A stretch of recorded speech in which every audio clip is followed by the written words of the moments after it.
इस वक्त अमित शाह संबोधित कर रहे हैं, आइए सीधे वहीं का रुख करते हैं। और उत्तर प्रदेश भारतीय युवा मोर्चा के अध्यक्ष श्री आशुतोष राय जी और आज इस विशाल पंडाल में देश के कोने कोने से आए हुए प्यारे कार्यकर्ता भाइयों और बहनों, आज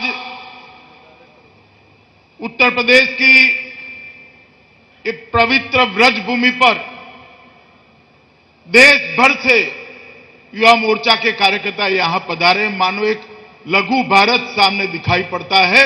देश के हर कोने का प्रतिनिधित्व आज यहां पर है। मित्रों, ये दीनदयाल उपाध्याय जी की जन्मशती है। जन्मशती का साल बनने वाला है और आज हम सब ये यहां युवा मोर्चे के राष्ट्रीय अधिवेशन में जो इकट्ठा हुए, सम्मेलन में इकट्ठा हुए हैं, वो स्थान भी दीनदयाल जी की जन्मभूमि है। मित्रों, भारतीय जनता पार्टी, पहले भारतीय जनसंघ और बाद में भारतीय जनता पार्टी, उसकी स्थापना से लेकर उसका वैचारिक अधिष्ठान तय करने तक दीनदयाल जी की एक महत्वपूर्ण भूमिका हुई। और आज दीनदयाल जी की कल्पना की भारतीय जनता पार्टी बनाने की जिम्मेदारी हमारे ऊपर है, हम सब कार्यकर्ताओं पर है। 1950 में 10 कार्यकर्ताओं से शुरू हुई ये पार्टी आज 11 करोड़ लोगों का परिवार बनकर विश्व का सबसे बड़ा राजनीतिक संगठन बनी है। और इसका कारण है, इस बड़ी यात्रा के अंदर कई बड़ी बड़ी पार्टियां हमारे जन्म के पहले थी, कई पार्टियां बनी, कई मिट गई, मगर निरंतर भारतीय जनसंघ और भारतीय जनता पार्टी बढ़ते गए, बढ़ते गए, बढ़ते गए, क्योंकि हम औरों से हटकर हैं। हम अलग प्रकार की पार्टी हैं और सभी पार्टियों की स्थापना के कारण राजनीतिक कारण हुआ करते थे। भारतीय जनता पार्टी की स्थापना का कारण विचार, एक विचारधारा हमारी स्थापना का कारण है। मित्रों, भारतीय जनसंघ की स्थापना कोई राजनीतिक मकसद से नहीं हुई। भारतीय जनसंघ की स्थापना एक विचारधारा के प्रस्थापन के लिए, राजनीतिक प्रस्थापन के लिए होती है। एक विचारधारा ऐसी जो इस देश की मिट्टी से निकली हो, एक विचारधारा ऐसी जो इस देश की संस्कृति से प्रेरणा लेती हो, एक विचारधारा ऐसी जो इस देश के महापुरुषों को अपना आदर्श मानकर आगे चलती हो, वो भारतीय जनता पार्टी की विचारधारा है। और आप सभी युवा मोर्चा के कार्यकर्ताओं को ये विचारधारा को सालों तक आगे ले जाने का काम करना है, ये आपकी जिम्मेदारी है मित्रों। और ये विचारधारा के कारण ही भारतीय जनता पार्टी आज विश्व की सबसे बड़ी पार्टी बनी है मित्रों। जब 1950 में जनसंघ की स्थापना हुई, उस वक्त अगर कोई ज्योतिषी भी कह देता कि इस देश में जनसंघ की, भारतीय जनता पार्टी की पूर्ण बहुमत की सरकार आएगी, तो कोई नहीं मान सकता था। आज वो दिन आ गया है कि देश में भारतीय जनता पार्टी की पूर्ण बहुमत की सरकार है और नरेंद्र भाई इसके प्रधानमंत्री बनकर देश को दिशा दर्शन कर रहे हैं। मित्रों, युवा मोर्चा के कार्यकर्ता आज मेरे सामने बैठे, इस वक्त मैं कहना चाहता हूं कि हम राजनीति में हैं, चुनाव लड़ते हैं, चुनाव जीतते हैं, चुनाव जीतने के लिए लड़ते हैं, मगर सरकारें हम हमारे व्यक्तिगत उपयोग के लिए नहीं बनाते। भारतीय जनता पार्टी की सरकारें जो बनती हैं वो लोगों के लिए बनती है, देश को आगे ले जाने के लिए बनती है, देश को विकास के रास्ते पे आगे ले जाने के लिए बनती है। और यही परंपरा भारतीय जनता पार्टी की रही है। और यही कारण है कि जहां जहां हमारी सरकारें बनी, चाहे वो गुजरात हो, मध्य प्रदेश हो, राजस्थान हो, छत्तीसगढ़ हो, गोवा हो, और अब महाराष्ट्र, हरियाणा, झारखंड, जम्मू कश्मीर हो, हर जगह पे जब जब चुनाव आया फिर से एक बार चुनाव जीतकर जनता ने भारतीय जनता पार्टी के हाथ में सत्ता का शासन सौंपा है। ये चुनाव बार बार जीतने का जो सिलसिला है उसका एक ही कारण है कि भारतीय जनता पार्टी की सरकारें लोगों के लिए काम करती है, देश के, राज्य के विकास के लिए काम करती है और श्री नरेंद्र मोदी की सरकार भी उसी रास्ते पे चली है। नरेंद्र भाई के नेतृत्व में जो सरकार बनी है वो सरकार मित्रों लोगों के लिए काम करने वाली सरकार बनी है। और जब नरेंद्र भाई की सरकार आई उस वक्त देश का माहौल आप लोगों को मालूम था। एक ऐसी सरकार थी, 10 साल तक ऐसी सरकार चली जिसके प्रधानमंत्री कुछ बोल जाए इसके लिए महीनों राह देखनी पड़ती थी, महीनों राह देखनी पड़ती। प्रधानमंत्री की आवाज जनता को सुनाई नहीं पड़ती थी। हर मंत्री अपने आप को अपने विभाग का प्रधानमंत्री मानता था और प्रधानमंत्री को कोई प्रधानमंत्री नहीं मानता था। मालूम ही नहीं पड़ता था सरकार कहां से चलती है। देश भर के अंदर एक निराशा, हताशा का वातावरण था। सब लोग मानते थे हिंदुस्तान कहां चला जाएगा, देश कहां जाएगा। दिशाविहीन युवा आंदोलन करने के लिए रोड पर आ गया था। लाखों लाखों के हुजूम रोड पर आंदोलन करते हुए दिखाई पड़ते थे और दुनिया के अंदर ऐसा मानने लगे थे जब अटल जी की सरकार थी कि 21वीं सदी भारत की सदी है, वो स्वप्न धूमिल हो गया था। मगर उसी वक्त चुनाव आया और इस देश की जनता ने फैसला किया, भारतीय जनता पार्टी के नेता नरेंद्र मोदी के नेतृत्व में एक मजबूत सरकार बनाने का और देश में अस्थिरता का माहौल समाप्त कर दिया। 30 साल के बाद इस देश ने पहली बार किसी एक पार्टी को पूर्ण बहुमत देने का काम किया, किसी एक नेता पर भरोसा जताने का काम किया। वो पार्टी भारतीय जनता पार्टी और वो नेता हमारे नेता नरेंद्र मोदी के नेतृत्व में भरोसा करने का काम किया। और मोदी जी ने सरकार बनने के बाद तिजोरी के सतह आ गई थी ऐसा नहीं है, सतह के अंदर भी गड्ढे हो गए थे। उस स्थिति में देश संभाला और 2 साल भी नहीं हुए देश में चमत्कारिक परिवर्तन आने की शुरुआत हुई है। मित्रों, कई सारी ऐसी योजनाएं मोदी जी ने शुरू की जिसके कारण आजादी के इतने सालों तक गांव में विकास नहीं पहुंचा था, गरीब तक विकास नहीं पहुंचा था, किसान तक विकास नहीं पहुंचा था। वो पहुंचाने का जरिया आज भारतीय जनता पार्टी की सरकार बन गई। देश के दुनिया के सबसे युवा देश के लिए मोदी जी को मालूम है क्या कार्यक्रम देने हैं। Stand up India, startup India, digital India, कई प्रकार के कार्यक्रम देके युवाओं को सिर्फ नौकरी नहीं, बड़ा आदमी बनने का स्वप्न दिखाने का काम ये नरेंद्र मोदी सरकार ने किया है और युवा वो रास्ते पे चल पड़ा है। मित्रों, आजादी के इतने सालों के बाद भी देश में 60 करोड़ लोग ऐसे थे, 60 करोड़ परिवार ऐसे थे जिनके परिवार के अंदर एक भी बैंक अकाउंट नहीं था।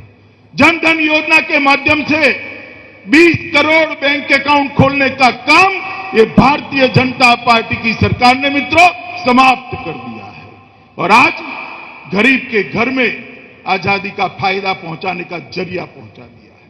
उनको सिर्फ 12 रुपये में बीमा देने का काम ये भारतीय जनता पार्टी की मोदी सरकार ने किया है और इस बजट के अंदर कई सारी ऐसी योजनाएं लेकर मोदी सरकार आई है जिससे गांव के अंतिम व्यक्ति तक विकास पहुंचने की शुरुआत हो। देश का किसान सालों से कितनी सरकारें आई और गई मगर कोई प्रकार की सुविधा महसूस नहीं करता था।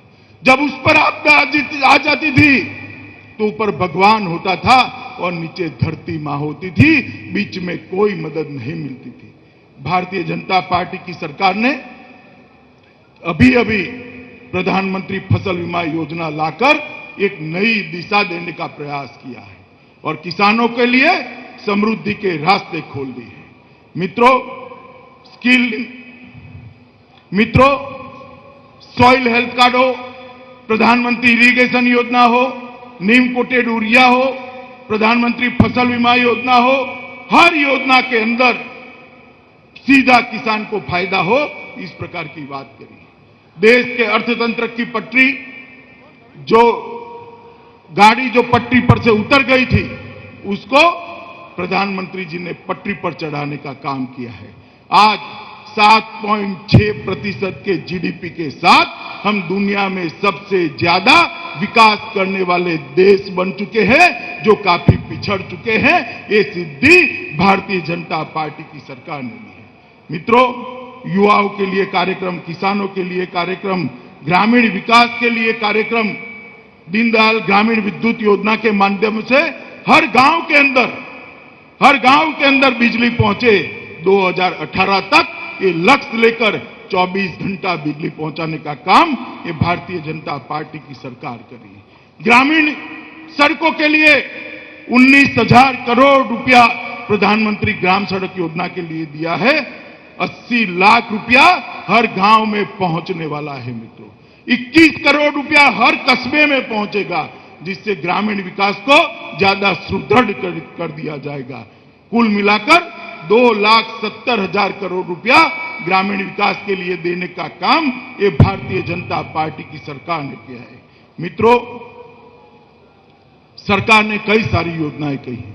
आपके सामने सरकार के मंत्री भी आएंगे, मैं उस पर ज्यादा कहना नहीं चाहता, मगर सबसे बड़ा काम अगर मोदी सरकार ने कोई एक किया है तो नरेंद्र मोदी सरकार ने देश की सीमाओं को सुरक्षित करने का काम किया है।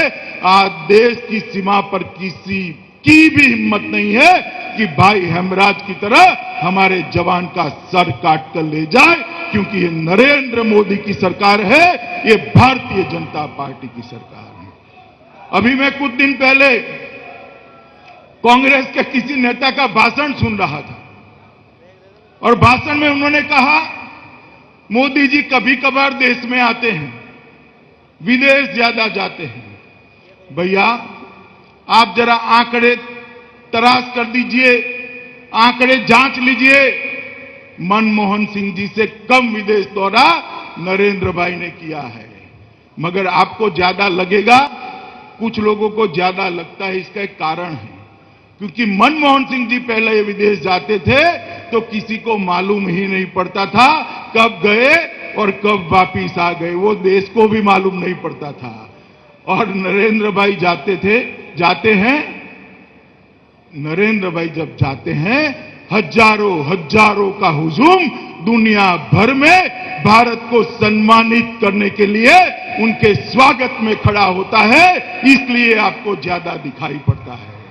और मित्रों, चाहे अमेरिका हो, ऑस्ट्रेलिया हो, चीन हो, रसिया हो, जापान हो, लंका हो, नेपाल हो, भूटान हो, मोदी जी का जो स्वागत होता है वो नरेंद्र मोदी का स्वागत नहीं है, वो भारतीय जनता पार्टी का स्वागत नहीं है, वो देश की 125 करोड़ जनता का स्वागत है। मित्रों, जब नरेंद्र भाई जाते हैं तो 125 करोड़ की जनता का सम्मान होता है।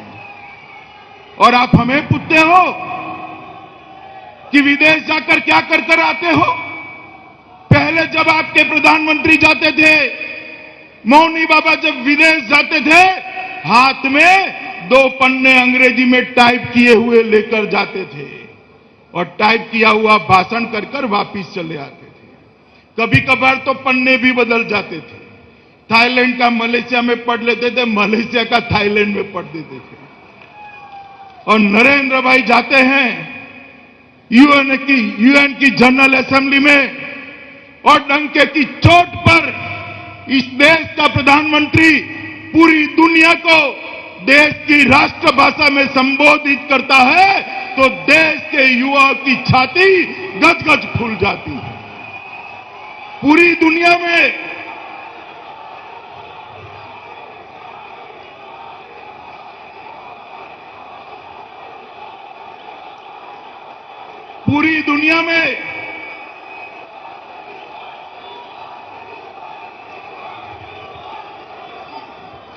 पूरी दुनिया में ये भारतीय जनता पार्टी की सरकार और प्रधानमंत्री नरेंद्र मोदी जी के कारण पूरी दुनिया में हिंदी को जानने वालों की पूछताछ बढ़ गई है।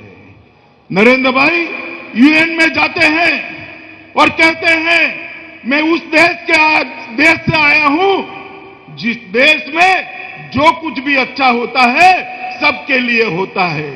मेरे पुरखों ने एक ऐसी पद्धति को संशोधित किया है जिसके माध्यम से दवाई वगैरह का जीवन संभव है, मन का कल्याण संभव है, आत्मा की ऊंचाई संभव है, शरीर का स्वास्थ्य संभव है। ये विद्या हमारे पुरखों ने निजात की है, योग विद्या। और वो जब प्रस्ताव करते हैं कि पूरी दुनिया योग के रास्ते पे आगे बढ़े और एक दिन तय कर दिया जाए अंतर्राष्ट्रीय योग दिवस, एक ही महीने के अंदर 170 से ज्यादा देश उसका समर्थन करते हैं और आज पूरी दुनिया योग के रास्ते पे मित्रों चल पड़ी है। इसको कहते हैं नेतृत्व। आप हमें मत समझाइए कि नेतृत्व किसको कहते हैं। ये भारतीय जनता पार्टी का ही प्रधानमंत्री है जो प्रधानमंत्री नामित होने के बाद और प्रधानमंत्री होने के बाद गौरव से त्रिपुंड लगाकर गंगा किनारे जाकर गंगा की आरती करता है और मां गंगा की श्रद्धा को पुनः प्रस्थापित करने का प्रयास करता है। ये भारतीय जनता पार्टी का प्रधानमंत्री है जो निसंकोच पशुपतिनाथ जाकर पूजन अर्चन कर देश की शुभकामनाएं नेपाल को देता है। ये भारतीय जनता पार्टी का प्रधानमंत्री है। आप हमें मत समझाइए कि देश किस रास्ते पे ले जाना है। हमें मालूम है ये भारतीय जनता पार्टी की सरकार है। युवाओं के लिए हम चाहते हैं कि देश के अंदर मैनेजमेंट के एक्सपर्ट दुनिया में सबसे ज्यादा अच्छे बने। हम चाहते हैं आईटी प्रोफेशनल सबसे ज्यादा अच्छे बने, सबसे ज्यादा बने। हम चाहते हैं ईटी की दुनिया में क्रांति करने के लिए, बायोटेक्नोलॉजी की दुनिया में क्रांति के लिए यहां से वैज्ञानिक बाहर निकले। मगर हम साथ में चाहते हैं कि हमारा आईटी प्रोफेशनल दुनिया में सबसे ज्यादा तज्ञ हो, ईटी का प्रोफेशनल सबसे ज्यादा तज्ञ हो, मैनेजमेंट का प्रोफेशनल सबसे ज्यादा तज्ञ हो, मगर उसकी प्रेरणा स्वामी विवेकानंद हो। ये भारतीय जनता पार्टी की सरकार चाहती है और हम सरकार को इस दिशा में ले जाना चाहते हैं। मित्रों, युवा हमेशा परिवर्तन का वाहक है। हम सब भारतीय युवा मोर्चा के जो कार्यकर्ता हैं, मैं आज यहां आप सबसे बात करने आया हूं। भारतीय जनता पार्टी की पूर्ण समय की, पूर्ण बहुमत की जो सरकार बनी है, वो सरकार ऐसा मानकर मत चलिएगा कि हमारा काम समाप्त हो गया है। भारतीय जनता पार्टी की पूर्ण बहुमत की सरकार 5 साल के अंदर महंगाई तो कम कर सकती है, दुनिया में देश का सम्मान तो बढ़ा सकती है, सीमाओं को सुरक्षित कर सकती है, दुनिया में सबसे ज्यादा विकास दर ला सकती है, सबसे ज्यादा कृषि दर ला सकती है, गरीबी का उन्मूलन करने की शुरुआत भी कर सकती है। मगर भारत माता को विश्व गुरु के स्थान पर बिठाना है, दुनिया में सबसे ऊंचे स्थान पर ले जाना है, तो ये 5 साल की सरकार नहीं चलेगी। 25 साल तक भारतीय जनता पार्टी की सरकार इस देश में आए, ये बहुत जरूरी है। और मित्रों, ये लाने की जिम्मेदारी युवा मोर्चा के कार्यकर्ताओं की है। युवा मोर्चा के कार्यकर्ता भारतीय जनता पार्टी के सिद्धांतों को लेकर गांव-गांव तक जाए, घर-घर तक जाए। युवा मोर्चा के कार्यकर्ता अपनी राज्य सरकार और केंद्र सरकार की सिद्धियों को लेकर गांव-गांव तक, घर-घर तक जाए। ये अपप्रचार से देश की जनता को मुक्त करने का काम भारतीय युवा मोर्चा के, जनता युवा मोर्चा के कार्यकर्ताओं का है। आप सबका दायित्व है कि हर किसान तक प्रधानमंत्री फसल बीमा योजना पहुंचे। आप सबका दायित्व है कि जो 80 लाख रुपया यहां से भेजा जा रहा है उसका गांव में विकास हो। आप सबका दायित्व है कि 3000 सस्ती दवाइयों की जो दुकानें खुलने वाली है उसका संदेश आप पहुंचाए। आप सबका दायित्व है कि 1.5 करोड़ गरीब के घर में एलपीजी गैस पहुंचने वाली है उसकी सहायता करें। आप सबका दायित्व है कि गरीब 12 रुपये में अपने आप को बीमा उतारकर सुरक्षित कर ले, उसके लिए उसकी सहायता करें। अगर भारतीय युवा मोर्चा, भारतीय जनता पार्टी का युवा मोर्चा ये करता है तो मुझे विश्वास है मित्रों, आने वाले अनेक सालों तक देश में भारतीय जनता पार्टी की सरकार बनने वाली है। मित्रों, इस देश में अभी एक अजीब प्रकार का माहौल बना है। हमारी पार्टी, उसकी स्थापना का मूल कारण ही विचारधारा और राष्ट्रवाद है। अभी देश में एक अजीब प्रकार की बहस छिड़ी है। राष्ट्रद्रोही नारों को अभिव्यक्ति की स्वतंत्रता के कपड़े पहनाने का एक प्रयास हो रहा है।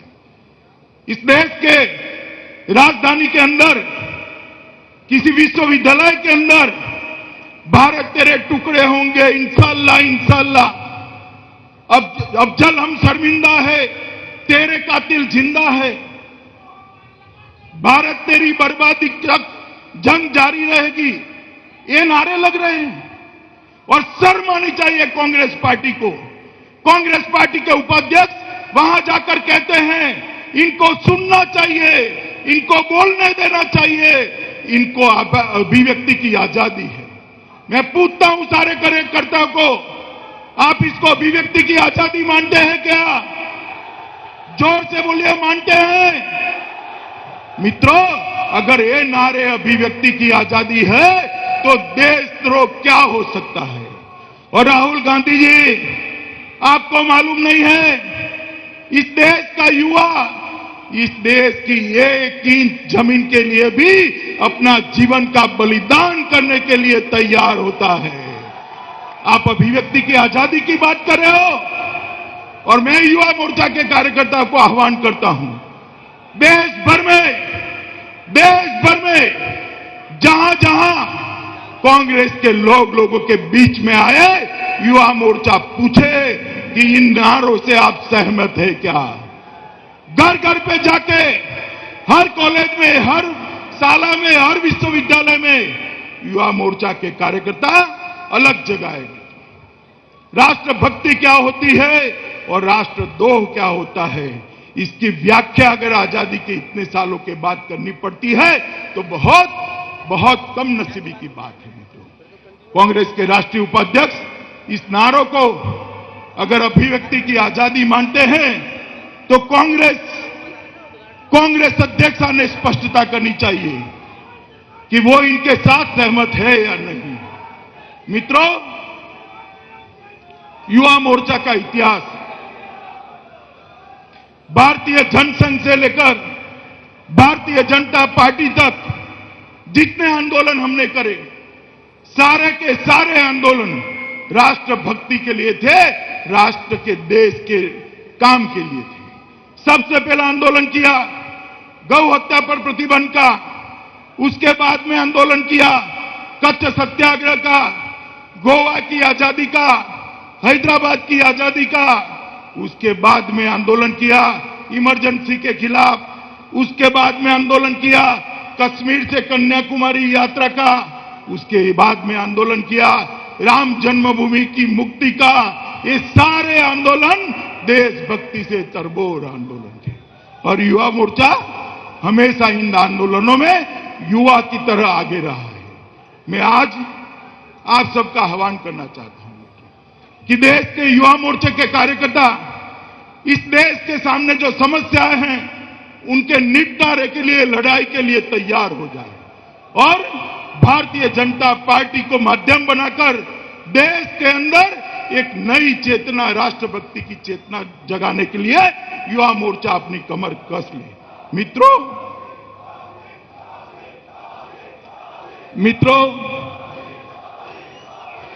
हो गया भाई, हो गया। आज यहां पूरे वो संकल्पित होकर जाए कि हमारे नेता नरेंद्र भाई के नेतृत्व में भारतीय जनता पार्टी का विस्तार, हमारी विचारधारा का स्वीकृति और सरकार के अच्छे कामों को लेकर हम हर गांव में जाएंगे और भारतीय जनता पार्टी को मजबूत बनाएंगे, युवा मोर्चा के काम को मजबूत बनाएंगे। मित्रों, आज नरेंद्र भाई के नेतृत्व में पूरा देश भारतीय जनता पार्टी के प्रति बहुत अपेक्षाएं रखकर बैठा है और वो अपेक्षा पूर्ति का सबसे बड़ा काम और जिम्मेदारी अगर किसकी है तो युवा मोर्चे की है। अनुराग जी की अध्यक्षता में 6 साल तक युवा मोर्चे ने बहुत अच्छे से काम किया है। जहां जहां चुनाव आया अपनी भूमिका निभाई है, जो आंदोलन आए अपनी भूमिका निभाई है।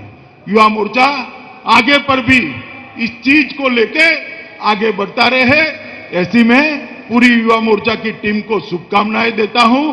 और आज आप यहां हजारों की संख्या में जो कार्यकर्ता है उन सबको मैं कहना चाहता हूं कि पार्टी के विचार और सरकार के काम को लेकर घर घर जाइए और पार्टी को मजबूती प्रदान करिए, यही अपेक्षा आपसे है। भारत माता की जय। तो बीजेपी अध्यक्ष अमित शाह का करारा हमला राहुल गांधी के ऊपर। उन्होंने कहा कि जेएनयू में जिस तरह के देश विरोधी नारे लगाए गए उससे राहुल गांधी का समर्थन क्यों। तो अपने इस बयान में न सिर्फ राहुल गांधी, उससे पहले उन्होंने पूर्व प्रधानमंत्री मनमोहन सिंह पर भी हमला किया। यहां पर वो देखे जा सकते हैं अनुराग ठाकुर के साथ, सांसद अनुराग ठाकुर के साथ। और ये बयान जो है वो उन्होंने वृंदावन में दिया है बीजेपी अध्यक्ष अमित शाह ने। तो एक तरह से पूरे तेवर से स्पष्ट हो जाता है कि लहजा जो था उसका फोकस कहीं ना कहीं 2017 के उत्तर प्रदेश के चुनाव भी थे, जिसमें राष्ट्रवाद बनाम देशद्रोह के मुद्दे को उन्होंने उठाने की कोशिश की, कांग्रेस को घेरा उन्होंने। तो उन्होंने क्या क्या मुद्दे उठाए वो हम आपको सिलसिलेवार तरीके से बता रहे हैं। कांग्रेस पर बड़ा हमला, सीधे राहुल गांधी पर हमला बोला। जेएनयू के नारे पर अमित शाह ने कहा कि राहुल गांधी को यह स्पष्ट करना होगा कि क्या वो उन नारों का समर्थन करते हैं। अभिव्यक्ति की आजादी जो है उसका इस्तेमाल नहीं किया जा सकता देशद्रोह को सही ठहराने के लिए। कांग्रेस को शर्म आनी चाहिए, तल्ख तेवर यहां बीजेपी अध्यक्ष अमित शाह के।